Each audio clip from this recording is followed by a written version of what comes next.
G'day everyone, and welcome back. I thought today what I'd do is I'd take a bit of time to do a bit of a long-term review on my Specialized Fuse. Bad boy back there. I've owned the Specialized Fuse since April 2020, and it's been my only bike for the last 6 months. So I've been using it to ride everything from, shovel run downhills to enduro type riding, cross country, community to work, everything. So I've got a fair bit of time on it, fair few Ks on it, and I thought I'd take some time to explain why I think it's a fantastic bike, what I like about it, what I don't like about it, what I've had to change on it. That list is quite long. So yeah, if you're interested, stick around and I'll talk you through it step by step. What is this thing? It's specialized version of the Enduro hardtail. So quite simply, an Enduro hardtail is a hardtail. So we can see there is no rear suspension out there. That is rock solid. However, when you look at the overall geometry, you would be forgiven for thinking that it should have a rear shock. It has the geometry of an Enduro bike. So it's got that long wheelbase, it's got the slack head angle, steep seat tube, so that 10 times fast. Wide bars, etc, etc. This thing is very much a bike that is designed to winch you up to the top of a trail so that you can have heaps of fun on the way down. And that is exactly what this thing is. It is heaps and heaps of fun.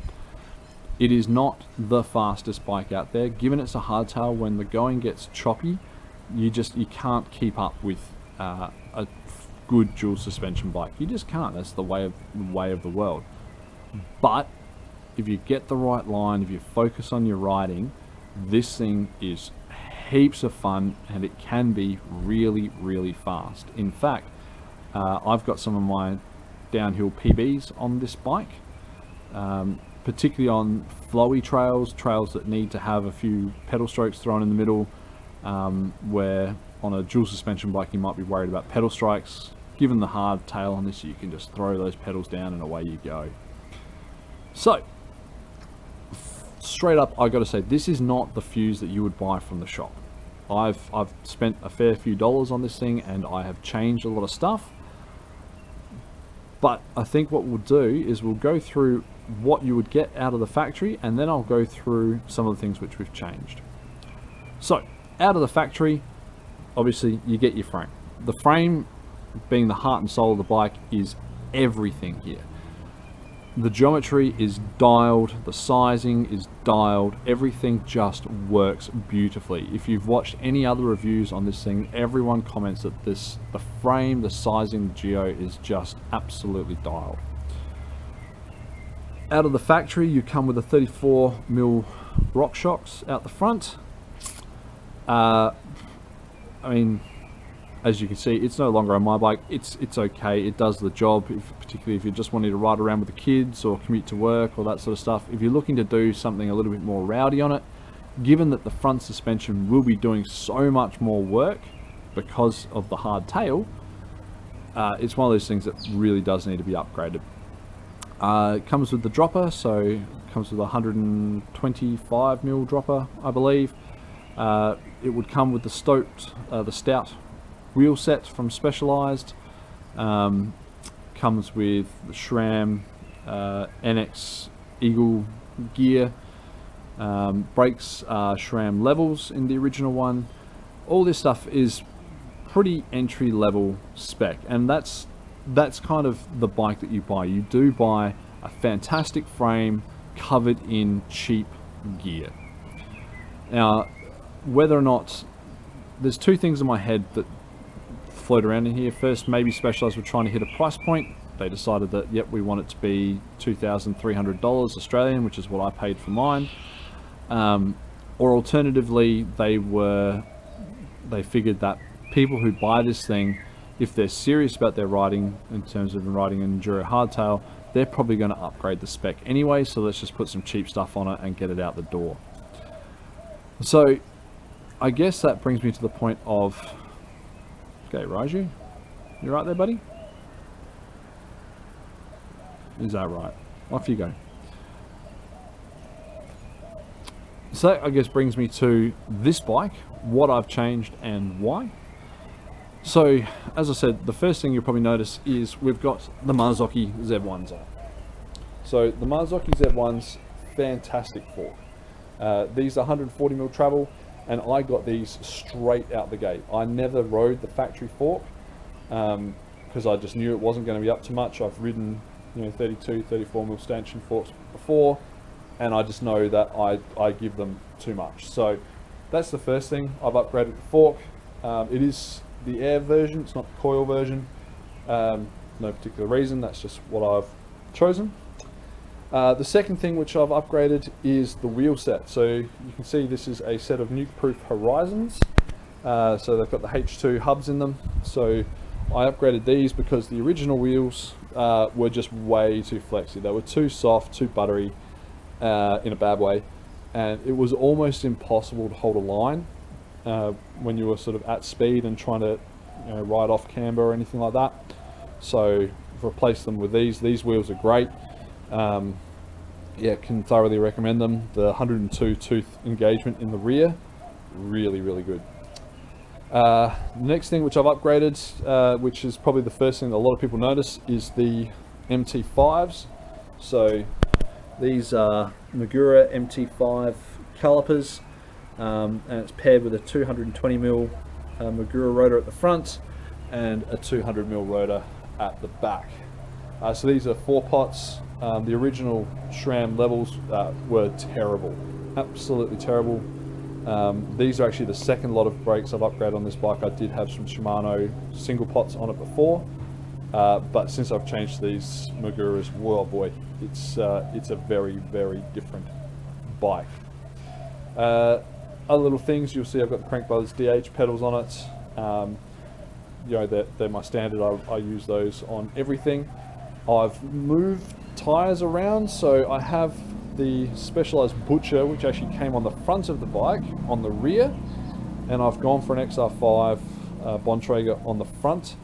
I find that just out the back you need maximum traction, particularly in the sort of trails that I ride. So I've gone with a front tire at the back just to get that massive grip, and the XR5, man, that's just a great tire. I love that thing.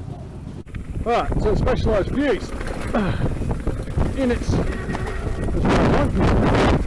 natural habitat. What is this bike for? It's for people who want to try and progress their skills, and for people who don't want to just take the standard. I do have a dual suspension bike. I love my dual suspension bike. Well, love my old one. I'm sure I love the new one too. But, geez, this thing is fun. Of course, in its stock form, you wouldn't catch me dead doing this. The front forks were not up to the task. Brakes certainly weren't up to the task. The wheels, buckle city. So, it's one of those things that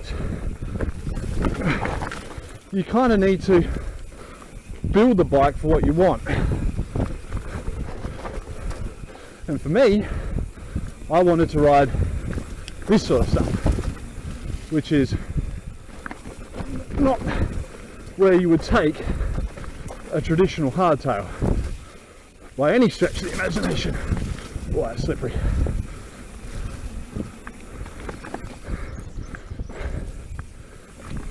So, if you are thinking about buying one of these things, definitely consider where you want to ride it, how you want to ride it, and whether or not you're best suited to buy a frame and spec the parts that you want, which is what I should have done, or you're prepared to spend some time, build the bike up into what it is you want it to be, and sell off the components as you go. Whoa, jeez, slippery. So yeah,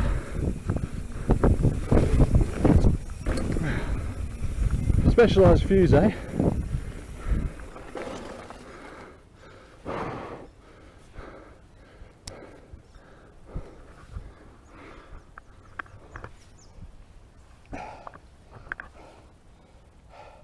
This thing is so much fun down the downs now that it's spec'd up the way it should be. I wouldn't try and ride that trail out the factory. I don't think you'd make it. But now with bigger bits, Magura 4 pots, the Mazzocchi B1s on the front, bigger, stronger tyres, bigger, stronger wheels, she rips. She's an absolute weapon. So, the question is, who should buy this bike? Would I buy this bike again? And should you buy this bike? I'll take the would I buy this bike in question? Yeah, I would, 100%. With a caveat though, I'd buy it as a frame. And in that space, I wouldn't just consider this frame. I would look at other frames. I'd look at the Stoic from Canyon, the Nukeproof Scout, Meta HT from Commensal, the Kona Honzo. You know, there's a whole bunch of frames in this family that on paper are very, very hard to separate. So realistically, if I was going to buy this bike again, I would start looking at that family of bikes, that family of Enduro hardtails, and I would decide then which one I want to get based on availability, based on color, size, you know, everything. And then I'll buy a frame and I'll build it up. Who's this bike for in a stock form? Not me. You know, in its stock form, this bike is for someone who's just getting into mountain biking, wanting to dip their toe, something that is going to be capable on the downhills unless they're super rowdy or you're going super fast, and someone who is prepared to, you know, try, find the limit and then upgrade. That's who it's for. And should you buy this bike? Absolutely, should. But again, buy an Enduro hardtail. I don't necessarily want to tell you which one to buy, but you've got to buy an Enduro hardtail. The Specialized fuse, I love it. With the upgrades I've done to it, it's mad. But, you know, I think I'd have just as much fun on a Stoic or a, you know, a Meta HT or, you know, any of them. So, yeah. Now, if you excuse me, I'm going to keep riding. Peace.